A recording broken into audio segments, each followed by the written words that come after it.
Muy buenas noches, bienvenidos, bienvenidas a Mesa Testigo. El impacto de las dos movidas que protagonizó Javier Milei el 9 de julio duró poco, volvió al primer plano la fragilidad política, pero sobre todo económica de este experimento libertario que vivimos a partir del 10 de diciembre.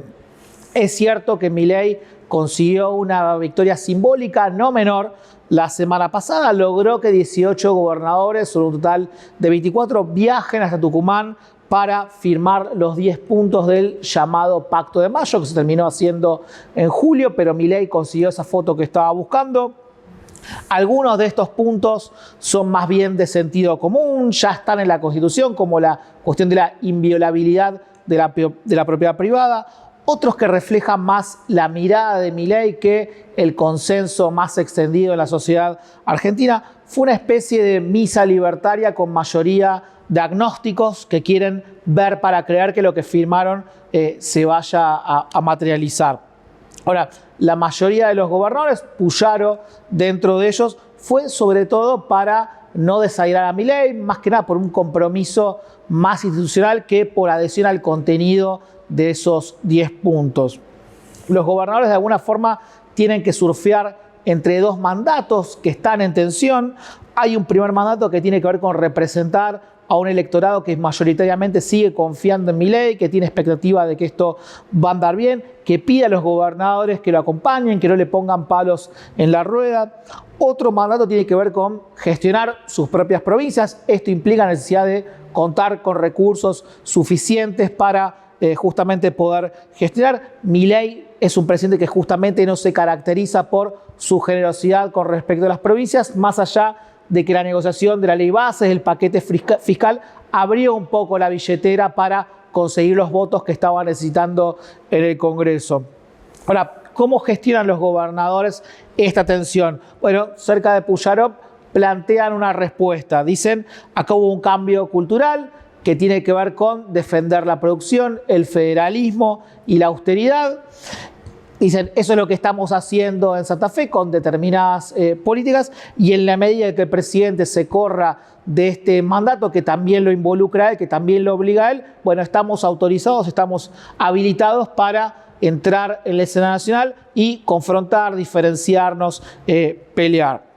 Lo cierto es que este acto en Tucumán, bastante extraño, en la madrugada, largo, en medio del frío, con mucha pompa, un nivel medio casi villiquen del registro historiográfico, sobre todo el discurso de Milei, fue sobre todo la representación de una nueva división, un nuevo clivaje que atraviesa a la sociedad argentina, que no es ya kirchnerismo, antikirchnerismo, que fue la que organizó la política en los últimos 15 años, sino reforma versus statu quo.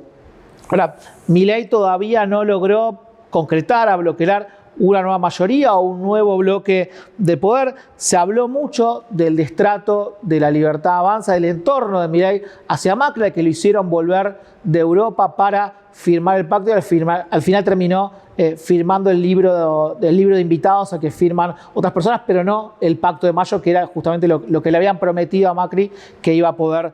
hacer. Hubo ausencias notables en Tucumán, la de Cristina y la de los gobernadores o el peronismo más duro. Era algo bastante esperable, sobre todo porque los libertarios y el kirchnerismo de alguna manera son como enemigos perfectos, uno con respecto al otro. Ahora, no fue, y esto sí ya es más inquietante para el gobierno, el bloque de Pichetto, que viene siendo muy importante en el quórum y en el trámite legislativo. No fue la CGT, que en el menemismo tuvo un rol muy importante como amortiguador de las reformas pro mercado del menemismo, y no fue la Corte Suprema, que olió que se trataba de un acto más político, partidario, que un acto institucional. No era una especie de pacto de la Moncloa criolla al que lo estaban invitando.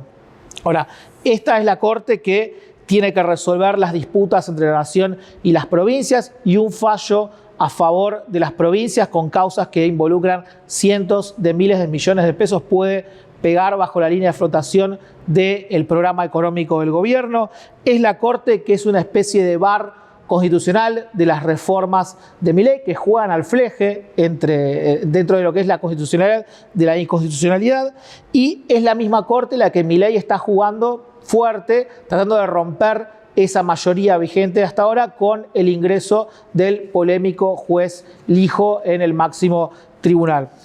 Ahora, la ausencia más resonante, por lo menos en términos de Libertad Avanza, de Tucumán fue la ausencia de Victoria Villarruel, que también olió que le iban a dejar afuera de la foto, o por lo menos en un lugar muy marginal, y se guardó literalmente para el desfile militar del día siguiente en la ciudad de Buenos Aires. Ahora, Milei se subió al tanque, se mostró eufórico, casi como un chico desfilando en ese tanque de fabricación nacional, pero la que jugó de local fue la propia Villarruel. La vicepresidenta no es cualquier persona, es una persona que es de alguna manera la hija favorita de la familia militar, la que más lejos llegó en términos políticos terminada la dictadura, que expresa un nacionalismo conservador que la hace más parecida a otros integrantes de esta gran internacional de derecha o de derecha radical, a diferencia de Milei, que tiene una mirada más globalista, más internacionalista en este punto. Ahora, de alguna manera, Villarruel expresa una suerte de intento de bolsonarismo criollo con sus limitaciones, porque en Argentina las Fuerzas Armadas tienen un peso específico mucho menor al de Brasil, y Villarruel tiene su propio proyecto de poder que no se encarga de ocultarlo, al contrario, recordamos en la semana previa al balotaje que ella se mostró en actividades de campaña diferenciadas con su propio logotipo, cultiva relaciones personales que no abren necesariamente a la Libertad Avanza con la política, con el mundo empresario, y no se subordina ante Karina Milei, que lo viene diciendo el propio presidente, es el jefe del espacio, y eso es lo que genera tensiones en el centro del gobierno. Ahora, como pasa después de un feriado, que de alguna manera es como una especie de paréntesis entre la vida normal, los problemas siguen estando allí para el gobierno, sobre todo los problemas que tienen que ver con lo económico. Se frenó la baja de la inflación, la recesión está pegando muy fuerte en la actividad económica, en el empleo. Desde noviembre se perdieron 140.000 puestos de trabajo registrados. El gobierno sostiene el atraso cambiario como un ancla para justamente que no se acelere la inflación, y no consigue dólares ni de los exportadores, que están viendo que el dólar está demasiado barato, ni del fondo, ni de los inversores para salir del cepo, que es una de las condiciones necesarias, pero no suficientes para, de alguna manera, normalizar la economía argentina. Ahora, a partir de esta semana, el gobierno está empezando a intervenir mucho más activamente con reservas sobre los dólares financieros para tratar de contener la brecha, que no se agrande más, que ya había llegado al 60%, que es un nivel bastante inquietante, lejos del número que tenía con Massa, pero sí inquietante para los términos del gobierno. Ahora, el dólar no es solamente una variable económica, como dice el periodista Martín Rodríguez, es como una especie de sismógrafo que registra los temblores, que es lo que está pasando debajo de la superficie, y es un dato que también muestra en qué medida el gobierno, en este caso el de Milei, pero todos en general, tiene las riendas de la economía. Es una variable eminentemente política. Tenemos esta noche un gran programa de Mesa de Testigo, 2 personas que representan a Santa Fe en la Cámara de Diputados y que son presidentes nacionales de sus partidos: Mónica Fein, en el caso del Partido Socialista, Diego Giuliano, en el caso del Frente Renovador, y también vamos a tener a Gustavo Marangoni, politólogo, consultor y analista político. Quédense, que ya arrancamos con Mesa de Testigo.